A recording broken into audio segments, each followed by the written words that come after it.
Ethan Langford stepped off the private jet with a proud smile. The moment he arrived in London, he felt like he owned the place. He was used to luxury, first-class flights, five-star hotels, and people treating him like someone important. Coming from a rich family, Ethan had never worried about money or consequences. Everything had always gone his way. With his group of friends, he roamed the streets of London, laughing loudly and taking pictures. They visited expensive restaurants, bought designer clothes, and posted every moment online to show off their grand trip. For Ethan, traveling was about having fun and making sure everyone knew he was living a life others could only dream of. As they walked toward Buckingham Palace, the sight of the royal guards caught his attention. Tall, serious, and dressed in their iconic red uniforms with black hats, they stood motionless, not reacting to anything around them. Tourists gathered around, taking pictures, trying to make the guards smile or move, but nothing worked. Their discipline was impressive to many, but to Ethan, it seemed silly. Come on, they just stand there like statues. What's the big deal? Ethan scoffed. He watched as a little boy waved at one of the guards, who didn't even blink. Ethan chuckled and turned to his friends. I bet I could make one of them move. His friends laughed, but one of them warned, I don't think that's a good idea, man. These guys take their jobs seriously. Ethan shrugged. Relax, it's just for fun. He pulled out his phone and started recording a video, making jokes about the guards, calling them robots, and pretending to be one himself. His followers loved this kind of content, bold, outrageous, and entertaining. Encouraged by the growing number of likes and comments, he decided he needed something even bigger to make the video go viral. Then, an idea struck him. Something daring. Something that would make people talk.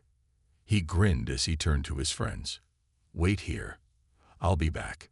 He rushed to a nearby store and returned a few minutes later, holding a small can of bright red paint in his hands. His friends looked at him, confused. Ethan, what are you doing? One of them asked, worried. Ethan smirked. Just trust me. This is going to be legendary. He walked closer to one of the guards, pretending to admire the uniform like any other tourist. His phone was already recording in his other hand. The crowd had no idea what he was about to do. Neither did the guard, who remained still, eyes fixed straight ahead. Ethan could already imagine the headlines. Rich tourist breaks the internet with bold prank on royal guard. He was sure people would talk about this for weeks. He took a deep breath, gripped the can tightly, and made his move. At that moment, everything changed. The moment Ethan tilted the can, bright red paint poured out in a thick stream, splashing onto the royal guard's pristine uniform. The contrast between the deep red paint and the guard's bright red jacket was shocking. Gasps filled the air as people turned to see what had happened. For a brief second, there was silence. The royal guard did not move an inch. He stood firm, his expression unchanged, his posture perfect. It was as if nothing had happened, but the weight of the moment hung heavy in the air. The crowd, frozen in disbelief, quickly erupted into murmurs. Some took out their phones, capturing what was happening. Others whispered in shock. Ethan, expecting laughter or applause, instead felt a strange stillness around him. His heart pounded, but he forced a grin, looking at his friends. "Did you get that on camera?" he asked, hoping they would celebrate the moment with him. His friends, however, were no longer laughing. One of them shook his head. "Ethan, what did you just do?" His voice was low, almost fearful. Ethan frowned, confused by their reaction. "Relax. It's just a joke," he said, waving his hand dismissively. The guy didn't even move. He doesn't care. But the crowd cared. A woman gasped, covering her mouth. A man shook his head in disgust. Another tourist, an older gentleman, stepped forward and snapped, "Do you have any idea what you've done?" Before Ethan could reply, footsteps thundered toward him. Two security guards in dark uniforms rushed forward, their faces stern and unyielding. They moved with purpose, and for the first time, fear sparked in Ethan's chest. "Sir, step away from the guard immediately," one of the officers ordered in a firm voice. Ethan raised his hands, trying to play it cool. "Whoa, guys. It's just a prank. No harm done." The security guards weren't amused. One of them took hold of Ethan's arm, firm but professional. "This is serious. You need to come with us." Ethan's confidence wavered. "Wait, what? I didn't hurt anyone. It was just paint." He looked at his friends, expecting them to back him up, but they remained frozen, avoiding his eyes. The officer's grip tightened slightly. "You have damaged the uniform of an on-duty royal guard and disrupted official protocol. This is not a joke." Ethan's stomach sank. The reality of the situation hit him hard. People in the crowd whispered among themselves, some shaking their heads in disappointment, others recording the entire event. As the security guards began leading Ethan away, he struggled. "Come on, this is ridiculous. I'll pay for the uniform. It's just a bit of paint." But no one was listening. The guards remained firm, the crowd kept watching, and his friends hesitated before slowly backing away. For the first time in his life, Ethan realized he had made a mistake that money and charm couldn't fix. Ethan's heart pounded as the security guards led him away from the palace grounds. His mind raced, trying to figure out a way to talk himself out of trouble. This wasn't supposed to happen. It was just a harmless joke, right? Why was everyone acting like he had committed a serious crime? The whispers from the crowd grew softer as he was taken further away. His friends were nowhere in sight. He had expected them to follow, to defend him, maybe even laugh about it later. But when he glanced back, they were gone. The security guards took him into a small office inside the palace grounds. It was plain and serious looking, with a long wooden table in the center. A uniformed officer stood waiting, his face stern. "Sit down," one of the guards ordered. Ethan hesitated but did as he was told. He took a deep breath and leaned back in his chair, trying to act like he wasn't scared. "Look, guys," he said with a forced smile, "this is all a misunderstanding. I didn't mean any harm. I can pay for the uniform. Just tell me how much." The officer sitting across from him didn't return the smile. "This isn't about money, Mr. Langford," he said firmly. "You have disrespected an on-duty royal guard. That uniform is not just clothing. It is a symbol of honor and tradition. What you did was completely unacceptable." Ethan's throat tightened. "Okay, but come on," he argued. "It's not like I attacked him or anything." He didn't even react. "What's the big deal?" The officer's eyes narrowed. "The big deal," he said slowly, "is that the royal guard follows strict rules. They remain still, no matter what happens around them. That does not mean they are not affected. You humiliated him in front of the world, and now you will face the consequences." Ethan's stomach dropped. "Wait, consequences? What do you mean?" Just then, another officer walked in, holding a piece of paper. "We've reviewed the footage," he announced. "This wasn't an accident. It was a planned act of vandalism. The Metropolitan Police have been contacted, and Mr. Langford will be taken into custody." Ethan's mouth went dry. Custody. Police. This was getting out of hand. No, no, he stammered. "You don't understand. I'm an American citizen. I have rights. This is just a joke, a prank. You can't actually arrest me for this." The officer remained calm. "You are in the United Kingdom, Mr. Langford, and here we take matters like this very seriously." Before Ethan could argue further, the door opened again. Two police officers in dark uniforms entered. One of them stepped forward and pulled out a pair of handcuffs. "Ethan Langford," the officer said, "you are under arrest." Ethan's heart nearly stopped. This wasn't a joke anymore. This was real. Ethan felt a cold shiver run down his spine as the police officer placed the handcuffs around his wrists. The sound of the metal clicking shut sent a wave of panic through him. This wasn't a prank anymore. This wasn't just a funny video for social media. This was real. Wait, wait. This is a mistake. Ethan protested, his voice shaky. I'll pay for everything. I'll apologize. Just let me call my lawyer. The officers remained calm but firm. You will have the right to legal representation, Mr. Langford, one of them said. But for now, we are taking you in for questioning. Ethan's stomach twisted as they guided him out of the small office. Outside, a police car was already waiting. The moment the officers led him toward it, cameras flashed. News reporters, photographers, and curious onlookers had gathered. His little prank had turned into breaking news. Mr. Langford, do you have anything to say? One reporter shouted. Do you regret what you did to the Royal Guard? Another asked. Ethan lowered his head, his face burning with embarrassment. He had never felt this exposed, this powerless. He wasn't the one in control anymore.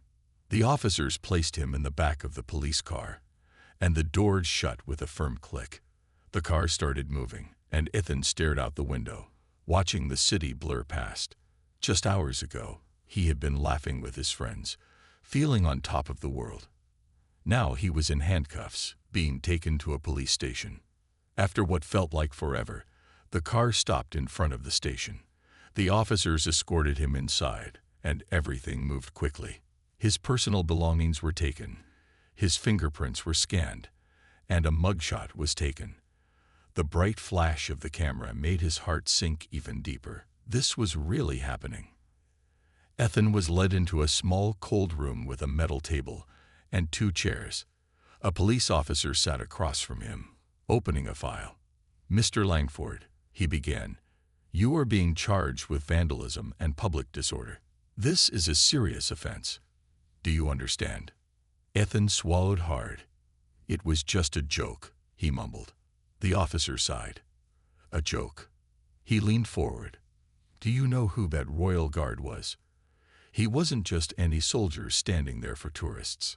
He is a decorated officer, someone who has served in real combat.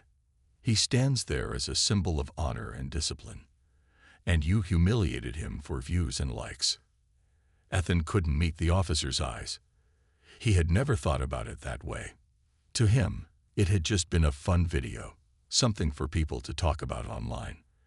But now, it didn't seem funny at all. You will be staying here until your hearing, the officer continued. Your lawyer can speak on your behalf, but this won't just go away. Ethan felt a lump in his throat. For the first time in his life, money and fame wouldn't save him. Ethan sat in the cold, quiet holding cell, his back against the hard wall. His mind was spinning. How had everything gone so wrong? Just hours ago, he had been enjoying his vacation, laughing and feeling untouchable. Now he was behind bars, waiting for a court hearing. He pulled his knees up and rested his head against them. His phone had been taken away, so there were no messages, no calls, no updates. He had no idea what was happening outside. Were his friends trying to help? Was his lawyer on the way? Was his family even aware of what had happened? The sound of footsteps echoed down the hallway. Ethan looked up as an officer stopped in front of his cell. You have a visitor, the officer said. Ethan stood up quickly, hope rising in his chest. Maybe it was one of his friends or his lawyer, someone who could fix this. But as he walked into the visitor's room, his stomach sank. It wasn't his lawyer. It was his father. Mr. Langford sat across the table, his expression cold and serious. He was a powerful businessman, someone who never tolerated foolishness. Seeing his father here, looking at him with disappointment, made Ethan feel smaller than ever. Ethan forced a weak smile. Dad. His father raised a hand, cutting him off. Do you have any idea what you've done? His voice was calm, but there was anger beneath it. Do you know how many calls I've received in the last 24 hours? From lawyers, from the embassy, from business partners. You've embarrassed our family, Ethan. Ethan shifted uncomfortably. I didn't think it was a big deal. His father's eyes narrowed. That's the problem. You never think. He took a deep breath and leaned forward. Ethan, for years, I've bailed you out of trouble, paid off people, fixed your mistakes. But this time, he shook his head. This time, I won't. Ethan's heart stopped. What? Dad, come on. You can't just leave me here. His father's expression remained unchanged. You made this mess. You're going to deal with the consequences. Ethan's hands clenched into fists. So that's it. You're just walking away. Mr. Langford stood up. I've already arranged for a lawyer, but beyond that, you're on your own. He gave Ethan one last look. It's time you learn what life is like when money can't fix everything. Without another word, his father turned and walked out. The door closed behind him with a heavy thud. Ethan sat frozen. His father had always been his safety net, the person who made sure he never faced real consequences. But now, for the first time in his life, he was truly alone. As reality set in, fear gripped his chest. His court hearing was coming. And this time, there was no easy way out. Ethan sat alone in the small, dimly lit cell, his father's words echoing in his mind. You're on your own. The weight of those 4 words crushed him in a way he had never felt before. His whole life, he had always been able to count on his father's influence and wealth to get him out of trouble. But now, there was no escape. He had spent the entire night staring at the cold concrete walls, unable to sleep. His mind replayed the moment over and over, the red paint spilling onto the royal guard, the shock on the faces of the crowd, the handcuffs tightening around his wrists. What had he been thinking? The sound of metal clanking snapped him out of his thoughts. A guard appeared at his cell door. Langford, your lawyer is here. Ethan quickly got up, his legs stiff from sitting too long. He followed the officer into a small meeting room, where a middle-aged man in a dark suit sat waiting. The lawyer, Mr. Peterson, gave him a brief nod as Ethan sat down across from him. We need to talk about your case, Mr. Peterson said, opening a folder filled with papers. You're facing charges of vandalism and public disorder. This isn't just a fine, Ethan. The authorities are taking this very seriously. Ethan swallowed hard. But I didn't hurt anyone, he argued. It was just a prank. Mr. Peterson sighed, adjusting his glasses. That's the problem. Ethan, you don't understand the gravity of what you did. You didn't just throw paint on a uniform.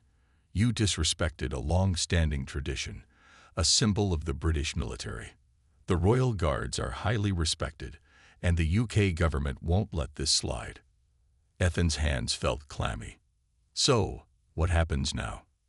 Mr. Peterson studied him for a moment. You have a court hearing in 2 days. Depending on how it goes, you could face a fine, community service, or even jail time. Ethan's stomach dropped. Jail time. He had never considered that possibility. There's a chance, Mr. Peterson admitted, but if you show real remorse and cooperate, we might be able to reduce the punishment. He leaned forward. Ethan, you need to take this seriously. The judge won't be impressed by arrogance. You need to prove that you understand the seriousness of your actions. Ethan nodded slowly. His usual overconfidence was fading, replaced by something new. Fear. For the first time, he realized that his actions had real consequences. Mr. Peterson closed his folder. Rest for now. We'll prepare for the hearing. Ethan was escorted back to his cell, but this time, he didn't just sit there feeling sorry for himself. He started thinking about everything, his behavior, his attitude, and the way he had treated life as a game. Maybe, for the first time in his life, it was time to change. Ethan sat on the small, hard bench inside his cell, his head resting against the cold wall. His mind was restless, filled with thoughts of what would happen next. Just a few days ago, he had been a carefree tourist, thinking he was above the rules. Now he was just another prisoner waiting for judgment. The minutes felt like hours as he stared at the ceiling. His father had always bailed him out, his money had always fixed things, and his charm had always kept him out of real trouble. But this time, nothing was working. No one was coming to save him. The next morning, An officer came to his cell. "It's time for your court hearing," he said firmly. Ethan stood up, his legs feeling weak. He was escorted down a long hallway, his hands cuffed in front of him. His heart pounded as he entered the courtroom. It was smaller than he expected, but the serious atmosphere made it feel massive. His lawyer, Mr. Peterson, was already waiting for him at the defendant's table. Ethan took a deep breath and sat down. When he glanced behind him, he saw reporters, cameras, and a few familiar faces. His father was there, sitting in the back, his face unreadable. His friends were nowhere to be seen. The judge entered, and the courtroom fell silent. The proceedings began quickly. The prosecutor presented the case, showing video footage of the incident. Ethan winced as he watched himself on the screen, laughing as he poured paint on the royal guard. Seeing it from this perspective made him feel sick. Then, the royal guard himself was called to the stand. Ethan had expected him to be angry, but the soldier's face remained calm and disciplined. "Sir," the prosecutor asked, "can you describe how you felt when the defendant threw paint on you?" The guard remained still for a moment before answering. "I felt disrespected," he said simply, "not just for myself, but for the uniform I wear and what it represents." Ethan lowered his head. Those words hit harder than he had expected. When it was his turn to speak, his lawyer gave him a warning glance. "Be honest, be humble." Ethan swallowed his pride and stood up. "I just want to say," his voice was shaky, "I was wrong. I thought it was just a joke, but I see now that it wasn't. I didn't think about how my actions would affect someone else. I was selfish." He took a deep breath. "I want to apologize to the Royal Guard and to everyone I disrespected. I know saying sorry isn't enough, but I mean it." The courtroom was silent for a moment. Ethan wasn't sure if his words made a difference, but for the first time in his life, he truly meant them. The judge studied him carefully before speaking. "We will now decide your punishment," he said. Ethan held his breath, waiting to hear his fate. Ethan's heart pounded as he stood in the courtroom, waiting for the judge's decision. His hands were cold, his breathing uneven. This was it, the moment that would decide his fate. The judge adjusted his glasses and looked directly at Ethan. "Mr. Langford," he said in a firm voice, "your actions showed a complete lack of respect for an honorable institution. The Royal Guard represents discipline, service, and national pride. What you did was not just a prank. It was an insult to these values." Ethan swallowed hard. He already knew all of this, but hearing it from the judge made it feel even heavier. However, the judge continued, "You have shown remorse. You admitted your mistake, and you apologized in front of this court. While your actions were reckless, I believe there is an opportunity for you to learn from them." Ethan felt a flicker of hope. Maybe there was still a chance to fix this. The judge cleared his throat and continued, "I am sentencing you to 200 hours of community service, where you will work alongside veterans and military service members. You will also pay a fine for damages to the uniform and issue a formal written apology to the Royal Guard and the British public." Ethan let out a quiet breath of relief. No jail time. He had expected the worst, but this he could handle. The gavel hit the desk, and the court was dismissed. Ethan turned to his lawyer, who gave him a small nod. "You got lucky," Mr. Peterson said. "This could have been much worse." As Ethan was led out of the courtroom, he saw his father standing near the exit. For a moment, their eyes met. Ethan expected another look of disappointment, but instead, his father's expression was unreadable. Without a word, he turned and walked away. Ethan didn't know what that meant, but he knew one thing: he had a long road ahead. 1 month later, Ethan wiped the sweat from his forehead as he finished scrubbing the floor at a veterans center. His arms ached from hours of cleaning, lifting, and assisting the staff. He had spent weeks working alongside retired soldiers, listening to their stories, understanding their struggles. At first, he had dreaded every moment. He had never worked this hard in his life. But over time, something changed. He started to respect the people around him. He saw their dedication, their sacrifices, and for the first time, he realized how small and meaningless his prank had been in comparison. One afternoon, as he was stacking chairs in the main hall, an older veteran walked up to him. "You're the kid from the news, right?" he asked. Ethan nodded, embarrassed. The man gave a small smile. "Good to see you working hard. That's how you make things right. Not with words, but with actions." Ethan thought about that for a moment, then nodded. "Yeah, I get that now." And for the first time in his life, he actually meant it.